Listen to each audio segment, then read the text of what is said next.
Hello everyone, কেমন আছেন? আমি Dipanwita, consultant from American visa centre. আজকে আমি আপনাদের সাথে একটি ইম্পর্টেন্ট টপিক নিয়ে কথা বলতে এসেছি। এই টপিকটা হচ্ছে ইন্টারভিউতে বা DS-160 ফর্মে আপনি কিভাবে ভিসা অফিসারকে নিজের কান্ট্রি টাইজটা বোঝাবেন। এটা কিন্তু আপনার ভিসা গেইন করার জন্য খুবই গুরুত্বপূর্ণ একটা বিষয়। কান্ট্রি টাইজটা আসলে কি? কান্ট্রি টাইজ হচ্ছে এমন একটা বিষয় যেটা আপনি বোঝাতে সক্ষম হবেন যে আপনি অবশ্যই অন্য কোনো দেশে গিয়ে সেটেল হয়ে যাবেন না। আপনি আল্টিমেটলি আপনার দেশেই ফিরে আসবেন। কারণ আপনার দেশে আপনার নিজস্ব অনেক দায়িত্ব আছে, আপনার কিছু, কিছু মানুষ আছে, কিছু সম্পর্ক আছে যাদেরকে ফেলে আপনার অন্য কোনো দেশে সেটেল হওয়া সম্ভব না। আপনার দেশেই ফেরত আসতে হবে। এই টাইজটা যদি আপনি ভিসা অফিসারকে বোঝাতে পারেন, তাহলে আপনার ভিসা গেইন করাটা অনেক ইজি হয়ে যাবে। এখন এটা কিভাবে করতে পারেন সেই বিষয় নিয়ে আপনাদেরকে কিছু টিপস দিব। এখন কান্ট্রি টাইজটা একজনের ফাইলের জন্য একটা কেসের জন্য ডিফারেন্ট হয়ে থাকে। যেমন ধরেন আপনি যদি স্টুডেন্ট হয়ে থাকেন, আপনি যদি আপনার বাবা মার সাথে ইউএসএ ঘুরতে যান, তাহলে আপনার কান্ট্রি টাইজটা কি হবে?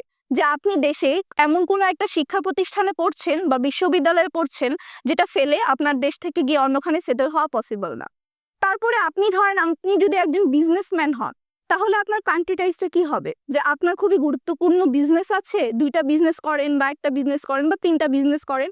সেটা আপনার ফাইলে এবং ভিসা অফিসারকে বোঝাতে হবে যে আপনার বিজনেসটা আপনার জন্য খুবই গুরুত্বপূর্ণ, আর সেটা ফেলে আপনি অন্য কোনো দেশে সেটেল হয়ে যেতে পারবেন না। তার পরবর্তীতে ধরেন আপনি একজন সার্ভিস হোল্ডার, বা আপনি একজন গভর্নমেন্ট জব করেন, বা আপনি বেসরকারি প্রতিষ্ঠানে জব করেন। সেটা আপনার হচ্ছে ডিএস ফর্মের মাধ্যমে এবং ইন্টারভিউয়ে গিয়ে বোঝাতে হবে। আপনার এনওসিটা সাথে নিয়ে যেতে হবে, আপনার ফর্মে উল্লেখ করতে হবে যে আপনার দায়িত্বটা আসলে এখানে কি। সেটা যদি আপনি বোঝাতে সক্ষম হন, তাহলে কিন্তু ভিসা অফিসার বুঝতে পারবে যে আপনার কান্ট্রি টাইজটা কতটুকু মজবুত। ঠিক আছে? তাছাড়াও আপনি ধরেন আপনি দেশ থেকে অন্য কোথাও ঘুরতে যাচ্ছেন।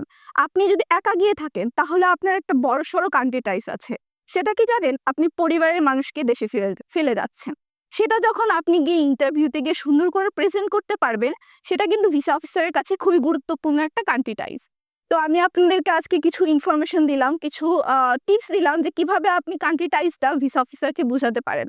তো এই ধরনের কোনো তথ্য যদি আপনাদের আরো বেশি ইম্পর্টেন্ট মনে হয়, আপনারা যদি আরো কিছু জানতে চান, তাহলে আমাদের এই ভিডিওতে কমেন্ট করুন, শেয়ার করুন, প্লাস আমাদেরকে কলও করতে পারেন। ধন্যবাদ।